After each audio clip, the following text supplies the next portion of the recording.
Hi, I'm Christopher Gomez, and I'm going to talk to you about differential rock fragmentation in the Oya-Kuzole debris flow.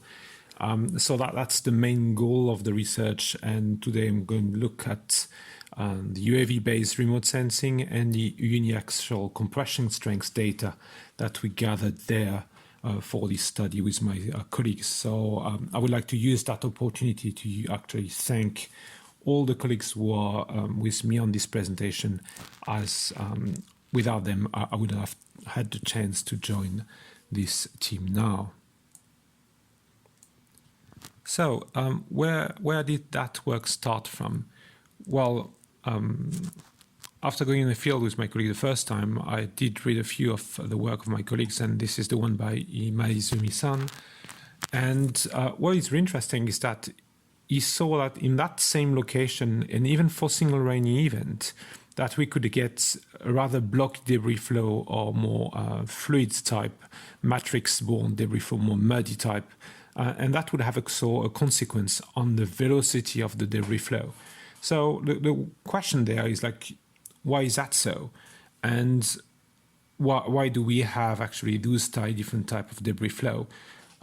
I don't have a single answer, but I will try to provide at least one here. So if you go upstream, what is really interesting is that you have a mix of sandstone, like the one you can see here on the right side. That's one of the main part of the material upstream. And you have also, like what you can see here, there is a lot of snow, so it's hard to tell, but those are dark mudstones. So the question is like, what is the role of the sandstone formation against the mudstone formation in the debris flow, and can we see a difference in the role that they play during the debris flow and in the construction of the deposits? And to do that work, well, we continued working, of course, at Oya-Kuzole. And Oya-Kuzole is located in Japan, so we're zooming on Google Earth here, the south of Tokyo, and we are in the mountain and still zooming on it, and you can see that's the location where we have our landslide. So using the point cloud from UAV, and now we're going up the river and just getting at that time on the cone of debris flow, you can see the active and the inactive zones. It's not a geomorphology class, but I think it's really all very interesting, up to the top of the deposit that we're going to see in a minute, where we did all our work. And you can see the different colors and reflectance of the rocks. Those are the different formation. So how do we get there? So in 1707, we have a major earthquake, and that major earthquake triggers the Oya-Kuzole landslide. And the old basin, the old catchment starts to slide, and it creates about 120 million cubic meters of sediments. And some of it is actually still on the mountain, so it's still moving through debris flow. So we decompose our working hypothesis into these two sub-questions to work this time. So can we observe actually a petrological differentiation in the debris flow deposits? Can we see a difference between sandstone and mudstone? Do they play a different role? And out of this, the hypothesis was, well, they might have actually a different level of rebound from the Schmidt hammer or different compression strengths. And that's what we're going to try to see here with the Schmidt hammer. That's what we're going to present today. And it's part of a much broader framework to try to understand the main question and answer the main question I put at the start.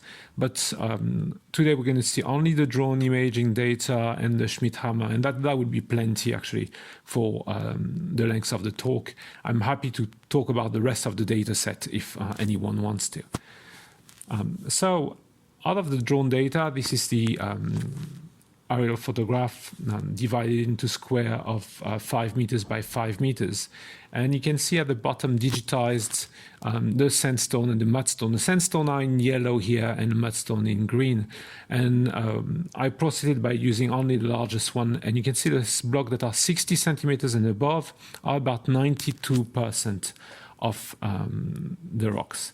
And we have a slight trend going down from the north to the south, so from the top of the cone towards the bottom, which is expected. So the largest rocks are still found at the surface at the top compared to the bottom. And if we look at the maximum size, which is going to have here in a second, this is the maximum size of the material per row of square by distance from the top of the fan. You can see that we have exactly the same trend with the maximum size blocks reducing slowly. It doesn't mean that we don't have any underneath, it's the material at the surface.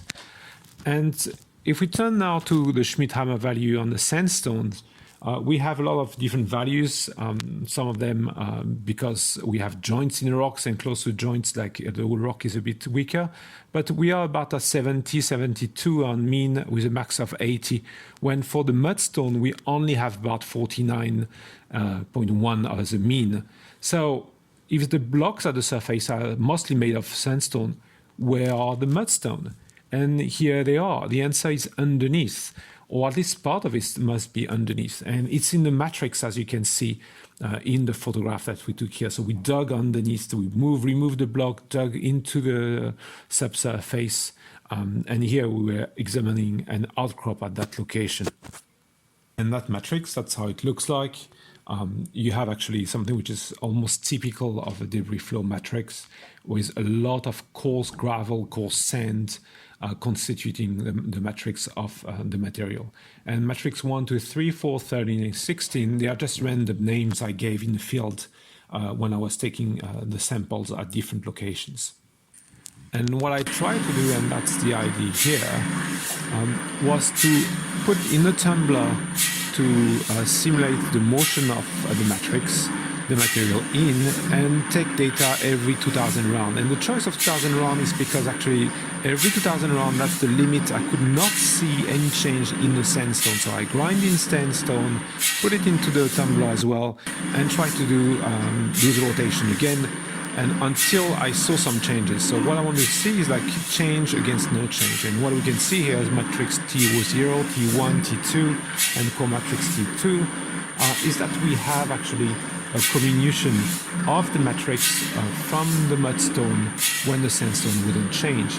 And when you have matrix T2 here and core T2, core means corrected, because in matrix T2 we lose a lot of the fine material when I put a sample in and out, and I assume that the material loss was the finest fraction. So when I add the finest fraction and put back that into percentages, you can see that we have actually an important comminution. Otherwise, I'm missing some mass out of my rocks. So that's just the added. For the last one, T2 and core T2 should be the same data. Core T2 is what I call the corrected data, which is, I believe, much closer to the reality. And when you open the tumbler, you have a lot of dust coming out, so you know that there is dust escaping anyway from the rocks. So in conclusion, what do we have? Well, from the deposits of the debris flows, we can see that the blocks that are above 60 centimeters are mostly sandstone. We have a few sparse mudstone blocks, but almost none. On the contrary, the matrix is only made of mudstone, or mostly made of mudstone. In the same way that we don't have many blocks that are made of sandstone, we almost have none of the matrix made of sandstone. And the Schmidt-Hammer rebound, being about 70 on average for sandstone, is only 50 on average for mudstone, much lower. So the self-comminution rates of mudstone are much higher than the sandstone material, even for the matrix. And that's expected, because we have compression strength which is much lower for the mudstone. Those get grinded actually more easily on impact, which is a good proxy of what must be happening for or within a debris flow.